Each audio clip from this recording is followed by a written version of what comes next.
Welcome back to Benny's Custom Works, proudly supported by Valvoline and Sparesbox. Don't forget Benny5 on checkout. This week, we are doing a bit of an autopsy on the Cresta to find out exactly what and how it broke.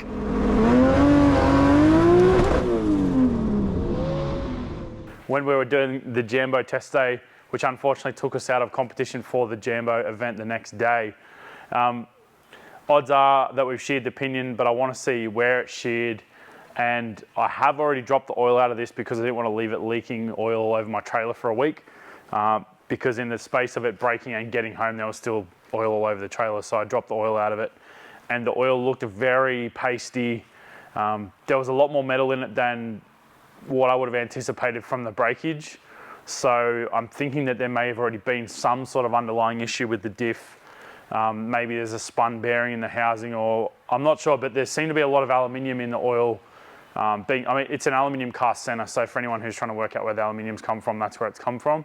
But yeah, I want to look at things like the bearings, if they've spun in that front nose piece, or if maybe the pinion shearing and then rolling, that's just munched the back of it.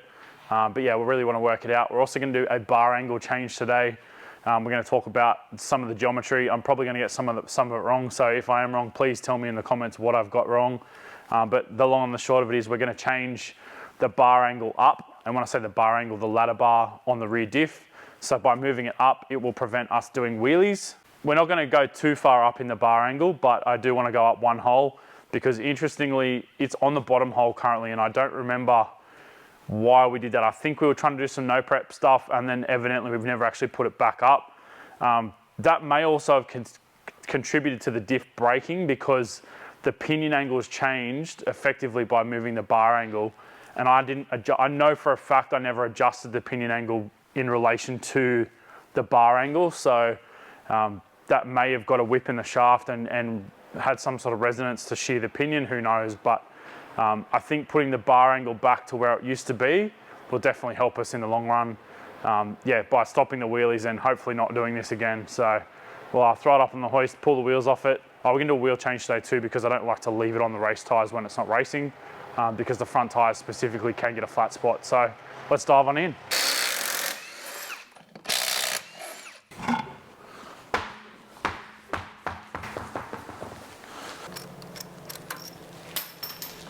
Oh, this is going to take forever. Far out. Smart. I just saved half an hour. Yep. And that was broken already. No, did it just free spin? It just fell out. Oh, I see it now. Yeah, right. But I think I've kind of pressed a hex into it. Yeah. So I can just put it back on. Yeah. Which is good because then I can still put the normal tool, or the tool as in a screwdriver, into it. It's almost like a reverse socket now. It's like embedded there. Yeah. So you're removing these sleeves because what are you trying to get off? So we've got to take the brake discs off. Right. To be able to undo the axles. I see. Because the axles have got to come out. Yes. To pull the diff center out because I don't have floaters. Whatever that is. I'm not that gangster. I think there's a little bit of ARP thread lube on these studs if I had to take a punt. Oh, don't use brake cleaner on your hands, derp. What brake cleaner on your hands? That's what you're talking about.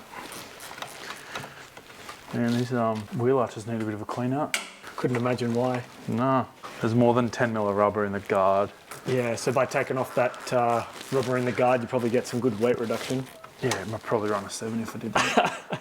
It's definitely got more rear brake now that we've changed the bias too. Like the discs actually look like they've been doing braking things. Oh yeah? Which I like. That's a feature I like about brakes, is the braking component. The slowing down part. Yeah. It definitely stops a lot better on the track. Oh, that's good. Between the pads and the more rear bias, it stops way better. Now I'm just going to put those bolts back in actually because there's no flex lines on the calipers, they're hard lines. Remember I said it was silent when it broke? Don't know about you, but with my one good ear, I can hear that it's. We're going to tell the people. We're going to tell the people that you ruined your hearing at Jambo. Yeah, I guess so. Curse those rotaries. Gian not wearing hearing protection. That'll learn you. I love it how everyone's into me for PPE and then you're the one that goes deaf at a racetrack. Well, the flange isn't spinning and the diff is, so. Yeah. She's Wi-Fi. Ah, yes, the washers that I always forget about. Oh, I hate you washers. Shit, yeah. These axles are so good, hey. I always dread to pull these out because I'm always like, is it twisted? Is it twisted? Is it twisted? It's never twisted. Touch wood. I do hate the smell of gear oil though. Smell it. People that know will be able to smell that in their head. Their mind brain will be like, oh, I know that smell. Yeah. Smell-o-vision. The easy part is pulling this apart. This is actually one of the only parts that's left from the OG build. Oh, that's cool. That's obviously to catch a broken toe shaft. Yeah. Yeah, so if the shaft, well, typically the shaft won't break there. Normally it's if the uni fails. I see. Ah, yeah. Hence why it's positioned where it is. Yeah, it's got to be within 6 inches of the back of the box from memory. Yep. American measurements. I think that sensor's been hit. Not into the world, as long as it's not damaged. I've got more of those cherry sensors anyway.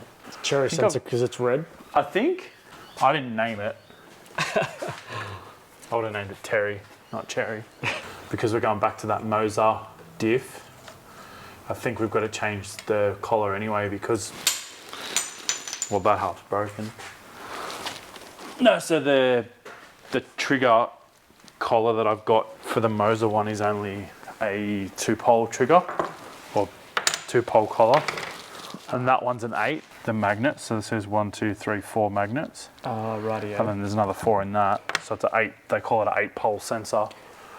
So if you put a 2-pole sensor in, it thinks it's going to go a lot slower because it's expecting 8 pulses per revolution. Oh yes, so it's 4 times slower. But I think I've got, yeah, I'm pretty sure that the other one is, well, it's either bigger or smaller in the throat because we definitely had to change that when we went from the original one to this one. So the more you have, the more accurate. The more resolution, yeah. It's a more precise measurement? Yeah, basically. Think of it as like centimetres to millimetres. Yeah. It's probably the easiest way of describing it. Yeah. Or inches to inches. Someone let me know if there is actually the name for a smaller measurement than an inch. Because I genuinely don't know. I feel like we should just have a... I'm not even taking the piss. Educate me. I feel like we just need to have a rock off on like what unit of measurement to use worldwide. It's got to be centimetre. I don't feel like it's rock off worthy. I see. It's just logical. I wonder if the Americans feel the same about their They units of don't, measurement. because otherwise they'd use metric. Yeah, that sensor's real bad. Real So munchy. You need a new Terry? Maybe Terry down. So you can probably see how big of a hit that's taken. Are you just starting to calculate the total cost in your mind? Nah. Just tally it up, or? I don't think anyone in the a race car opposite. even bothers with that anymore.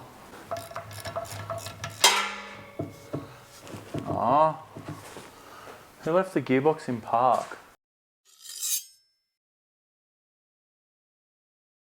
I could see that whole piece has just come forward. Yeah. So we're going to have to do what I thought. Oh, big spanners. So you're going to have to take the ladder bar bolts out of the car. So the other thing you were going to adjust is this bolt, right? No, it's here. So what I'm undoing will mean we can do the bar adjustment at the same time. Oh, I see. Yeah, right. So there's actually holes above that. Yeah, there's 2 holes above. This is actually on the lowest adjustment. So by changing this bar angle, you can change anti-squat. So basically anti-squat is a term that means if the car suspension is going to compress, stay neutral or expand throughout the pass. Up under 100% anti-squat is typically like a slick style setup, and over 100% anti-squat is typically a radial setup. Now there are definitely exceptions to the rule with that, but yeah, typically on a radial car you want between 120 to 160% anti-squat depending on how nuts your setup is. This is fairly tame, so I'd say we did measure it years and years and years and years ago, but I think this is about 125% when it's on the middle hole. So we're going to go back to that middle hole because that should stop the front coming up. So it's not aggressively wheeling like it used to way back when, because we've got the Shockworks struts in it. So there's a lot of art in setting up the suspension and the geometry. So the slower the front comes up, the less likely your car is to do a wheelie. Now, like I said, there's exceptions to the rule, especially if your rear geometry is wrong. It doesn't matter how tight of a strut or how good of a strut you've got in the front, fair chance of things going to come up. So we're in the ballpark, but going up to that second hole will definitely shore it up and keep the front lower. So that should mean we can potentially put more power into it in the 60 foot before it starts to lift the nose. So we can go harder and harder in the 60 foot until it spins the tyres. And then once you get to the point where you're spinning tyres on the launch, you're more looking at rear shocks, which admittedly I did have some really good shocks to go in this car, but I ended up selling them, I think, to pay for something in the US or whatever, but offloaded those because these are actually working fine. These strange single adjustables, which are like entry level stuff, like they're bargain basement type deal, but they're getting the job done. So I think we're literally just going to leave them in the car for now and yeah, go with it. That's cool. I didn't realise how much correlation the actual front suspension had to do with the rear, like working together to like not get the car to wheelie and stuff. Yeah, there's a lot of smarts in it, and I don't understand a lot of it. But yeah, having the data, like, so at the moment we've got the laser ride height in the front, but we don't have a shock travel sensor in the back. I think we actually ended up using that input into the ECU for the brake pedal switch for the cruise control, because the shock travel sensor actually broke. We broke the mount when we were in America. So I just removed the sensor, and then as part of that we put that we reused that input for the ECU to the brake pedal switch. But we'll definitely add that rear shock travel sensor back in, and most likely when we do the R5, I'll mount it beforehand, but we'll most likely add that back in with the R5 because we're going to have way more in and outputs. Unless we can move, the new dash software update will give me more. I think we can use the dash. We get 3 or 4 inputs back that we can wire sensors directly into the dash. So we'll probably do that to get some of our, or to get inputs back. But some sensors you've obviously got to wire directly to the ECU, because you don't want some of those sensors over CAN, because the refresh rate or the resolution of the CAN is not as great as having the sensors wired in directly. Yep. Computer stuff that I don't know enough about, so someone will no doubt correct me.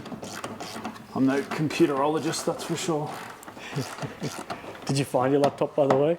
I found it. It's ruined. Oh no! Why? I think it's sat too long flat. Oh, the battery. Yes, I see. The battery's no good. I thought you meant like horizontally. Like no. Oh, Like yeah, batteries. battery no good. Yeah. Yeah, damn. Have you lost data? No. So like if I put it into power, Oh, it still powers up, but Yep. it's basically a very small, thin desktop. Yeah. It doesn't do much. It defeats It doesn't do much mobile computering. Yeah, defeating the purpose of its name, laptop. Yeah, it doesn't sit on. Well, I mean, it would still sit on my lap, but I need a cable. Kadonk. Actually, the other thing I was going to ask you is, Yes. and you may have already answered this, but I was only half listening. Yeah, because you've only got one ear now. Nice. You said that you had this on the middle hole, but it was obviously, as we know, just on the lowest hole. Was there a reason for actually taking it out and moving it down one? I think I talked about it on camera already.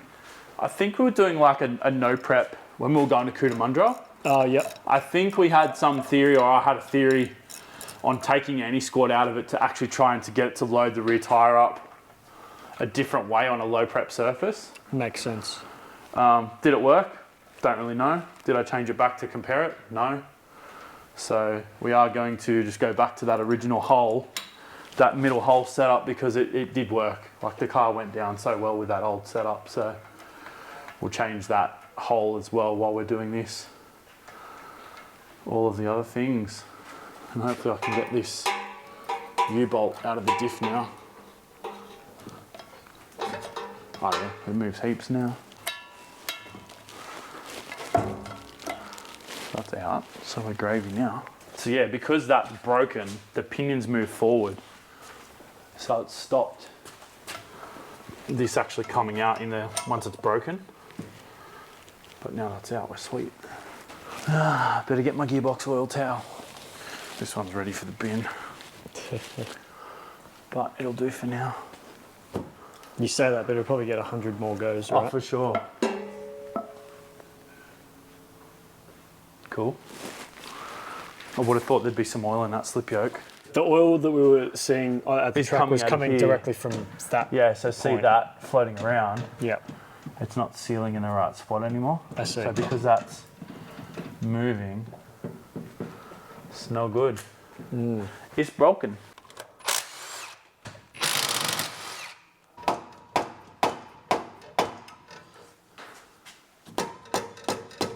It's broken free anyway. I hate that you're not protecting your face right now. I'll just get out of the way. Yes.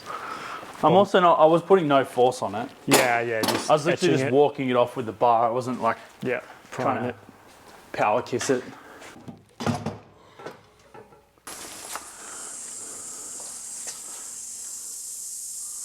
Oh, that's, ooh, interesting. I don't really like when you say that. I think the housing's munted, which is a bummer, because it looks like the bearings actually failed. Might And as well- what, taking the other bits with it? Well, it's hard to say if the bearing killed that or the snapping the pinion killed the bearing. Yeah. But the aluminium in the oil is consistent with a bearing spinning in a housing. Maybe that bearing was on the way out. So I'm just going to take this front section out. I'm not going to pull the whole thing apart, Yeah. because hopefully that'll mean I can just pull. Being that I'm not a 9-inchologist. That was tight. It's just the gaskets holding it in there. I think I'll get the other one and wiggle it out.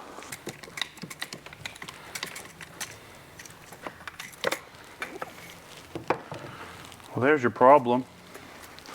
Okay, it's sheared exactly where I thought it sheared. Yeah, it's taking the bearing with it. Ooh. Oh, wow. Might be savable. Yeah, right. That's pretty munted. Yeah, I wonder if it's a bit of a what came first. Is it a chicken or an egg? I feel like that question has been answered, but I can't remember the answer. Yeah. Yeah or no? Well, I mean, maybe. I think that would probably be repairable. Or maybe not. I mean, this is gold, but that's all broken. So this doesn't matter. None of this is important. As in the pieces that just came out of the Yeah, housing? this is all dead. Yeah. Like, man, that's pretty gnarly to just smash that off, eh? But looking at that, Look, I'm starting to realize what's going on. so that's not supposed to be Wi-Fi. Yeah. That goes there. Yeah, understand. But it looks like it's actually been cracked for a while, hey? Or it's been twisted. And I don't think that that's twisted off in one go. Yeah. Like it's been working on itself for a bit. Which it's pretty fortunate that it happened when it did. It's annoying, but it's not all bad. Yeah, I'm sure it could be worse. And hopefully that can be resurrected. By that, do you mean the housing? Yeah, this diff. Yeah. Because it'd be nice to not throw $2,500 in the bin Yeah. and then still have to get the 325 built. Because it'll probably cost $1,000 to get the other one rebuilt. And then this one will be that or more. Yeah. All this little shrapnel stuff in here, you're going to be able to dig that out. Is that like kind of not part of the housing? Yeah, that's the bearing. So that's... It's like all welded to itself. Oh, So that's basically what's left of the bearing cage. It's just cement mixed itself.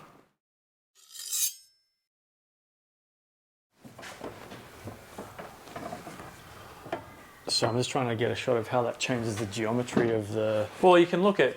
I mean, even this that's moving, angled at... like that's the bottom hole. We're there. Yeah. and then I'll move to that next hole. Like, it does add a lot of bar angle, and there's preload on the bar too.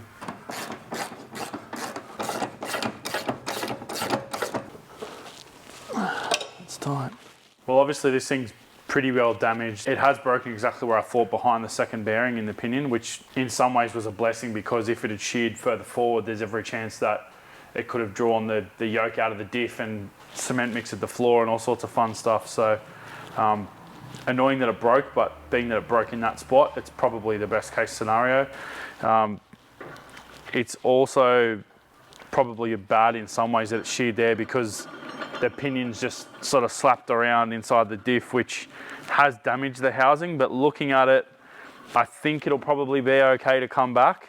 That being said, this is now going to become the spare, and the Moser one that I've got that we pulled out a while ago to put this in, like I said, it's 3:3 ratio or 3:5 ratio. I can't remember exactly what it is, but that's going to be rebuilt as a 3.5, and then this will also be rebuilt as a 3.5, and this will become the spare, and that will become the primary diff. So yeah, not great, but not that bad. And yeah, stoked that obviously that's broken and not something else in the driveline. So a few little things to work on, but yeah, I think we can resurrect this one and obviously put that Moser back in the car as a 3.5, as a 3.5.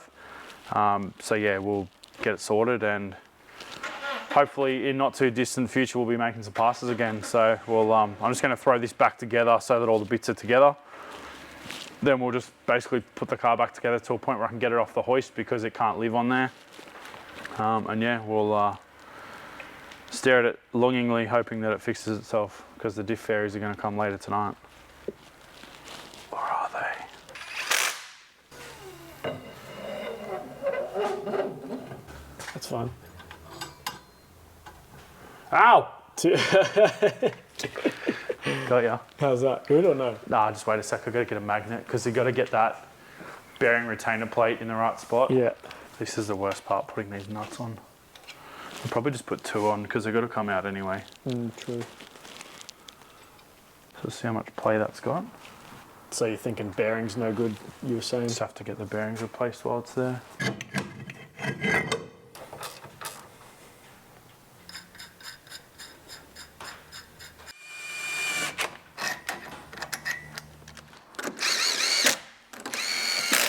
Well, that rounds out another episode. We've got the broken diff out and mixed results, but all in all, pretty happy with what broke. I mean, I'm not happy that it broke, but I'm happy the way it broke, because it hasn't caused a lot more damage.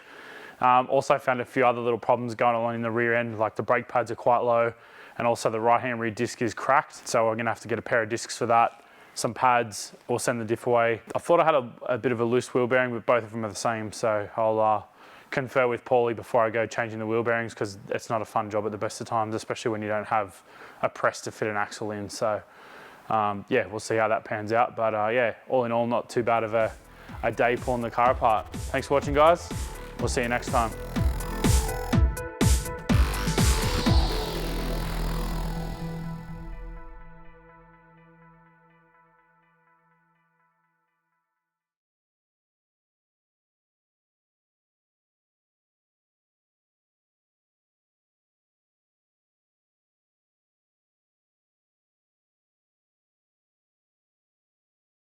Step towards the diff a little, the housing a bit. Yep, about there's good. And that'll do. Mad. There's a Facebook page, the Americans will use anything other than the metric system. There's some funny stuff on that.